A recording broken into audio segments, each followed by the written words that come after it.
안녕하세요. 안목입니다. 오늘은 임마누엘이라는 단어에 담겨 있는 두 가지 예언을 함께 살펴보려고 합니다. 매년 크리스마스가 되면 교회에서 가장 많이 사용하는 단어 중에 하나가 바로 임마누엘이라는 단어일 겁니다.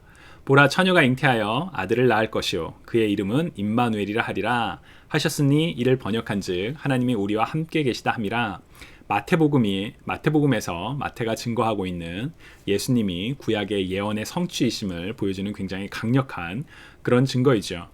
마태는 이사야서 7장 14절의 말씀을 인용하며 예수님의 탄생이 바로 예언의 성취입니다 라고 강조합니다. 사실 이사야서를 비롯하여 구약 성경의 곳곳에서 메시아에 관한 예언이 담겨 있고, 무엇보다 모든 성경은 바로 예수님을 증거하는 점에서 임마누엘이 예수님을 예언하는 내용임은 분명합니다. 다만 임마누엘이랄, 특히나 이사야서 7장 14절의 임마누엘을 바라보는 또 하나의 중요한 시각이 필요합니다. 이 시각은 임마누엘의 예수님을 부정하는 것이 아니라 절대 그런 의미가 아닙니다. 예수님은 임마누엘 예언의 성취인 건 분명합니다. 다만 성경을 읽는 관점 중에 맥락과 함께 읽는 또 하나의 중요한 시각입니다.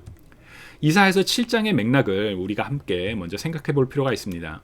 이사야서 7장은 이제 수리아 에브라임 전쟁이라고 해서 당시 남유다의 왕이었던 아하스를 북이스라엘과 시리아 혹은 수리아 혹은 아람이라고 불리는 그 두 나라가 연합하여 남유다를 공격하는 바로 그 배경입니다.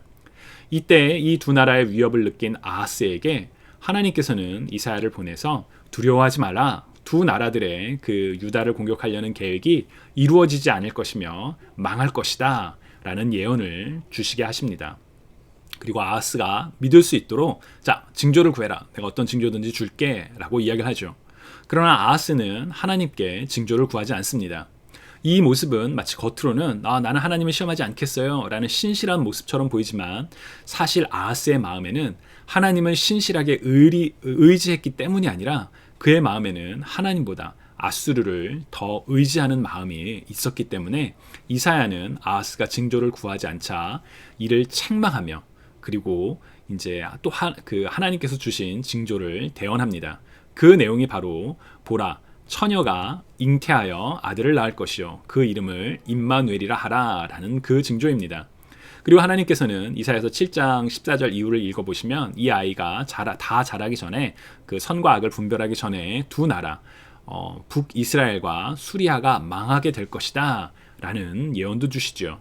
그리고 이사야서 7장 17절부터는 이제 앞으로 아수르에 의해서 또 심판을 별도로 받게 될 거다.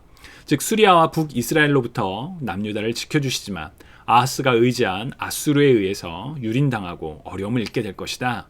그런 내용을 또 주십니다. 그리고 이사야서 8장으로 넘어가면 이후에 하나님께서 아수르로부터 유다 백성을 다시 구해내시겠다는 예언과 함께 임마누엘이 또 선포되죠.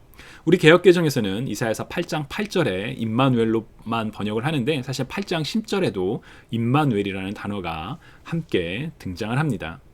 만약 이사야서 7장과 8장에 등장하는 그 예언을, 특히나 7장을 예수님과 관련된 예언으로만 그 이사야서 7장의 맥락을 제외하고 해석한다면 하나님께서 이사야를 통해 아하스 그리고 남유다에게 선포하신 예언은 설명될 수가 없습니다.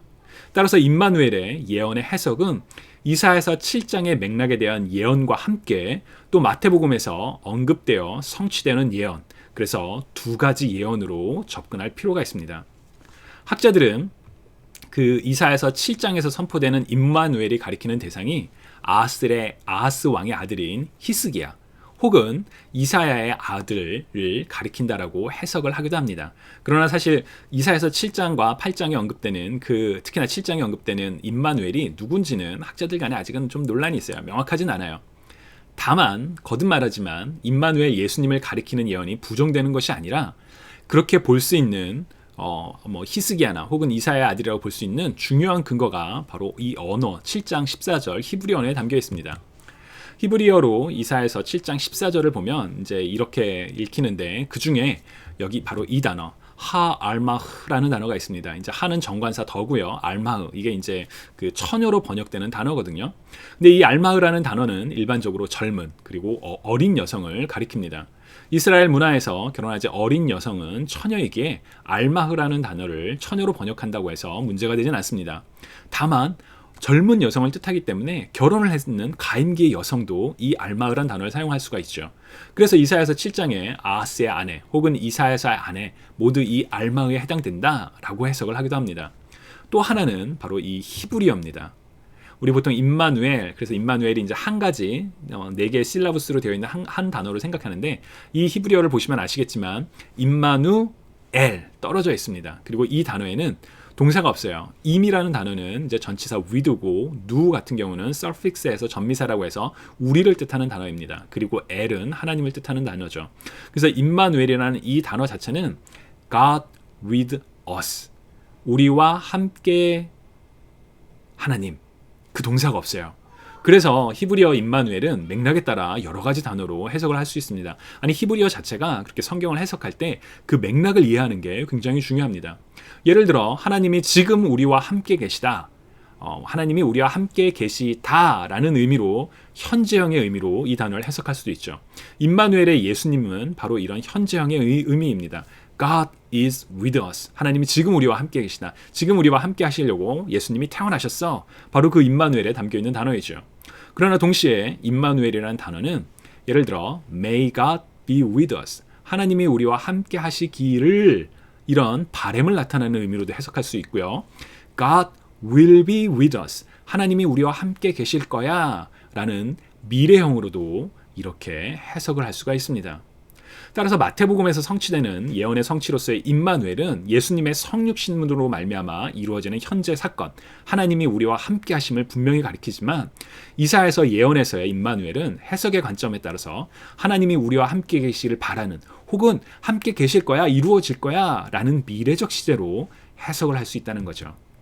요약하면 임마누엘은 분명히 구약의 예언에 성취하시는 예수님을 가리키는 단어입니다. 여기에는 아무런 이견이 없습니다. 그리고 임마누엘이라는 그 단어는 예수님께서의 이 땅의 동정녀의 몸을 통해 성령으로 잉태되어 태어나신 그 사건은 구약의 예언인 성취인 동시에 우리와 함께 하시는, 우리가 기쁠 때나 슬플 때나 인간으로서 우리와 함께 하시는 그 예수님의 모습을 통해 우리와 함께 하시는 하나님의 사랑을 생각해 할 수 있는 그런 놀라운 단어이지요.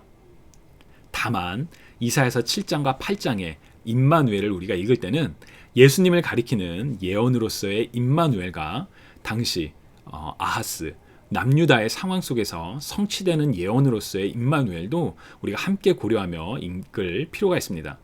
어떻게 한 개의 예언이 전혀 다른 두 개의 역사적 사실로 성취되냐고요? Nothing is impossible with God. 여러분, 하나님께는 어떠한 불가능도 없습니다. 정말 시간의 주인이신 하나님께서 그 예언을 통해 당시 아하스에게 주셨던 예언과, 그리고 몇백 년 뒤에 바로 예수님을 통해 전 우주적으로 완성하신 그 놀라운 성육신 사건도 함께 예언되고 있다는 것, 우리가 같이 기억하면 좋을 것 같습니다. 임마누엘의 하나님, 크리스마스 때마다 우리와 함께 오신 예수님을 기억하죠. 그래서 성경 읽기에 맥락과 함께 있는 성경 읽기와 예언을 통해 성취되는 하나님의 신실하심을 생각하는 그런 시간이 되면 좋겠습니다. 다음에도 또 성경에 있는 재미난 혹은 궁금증이 있는 내용과 함께 여러분을 찾아뵙도록 하겠습니다.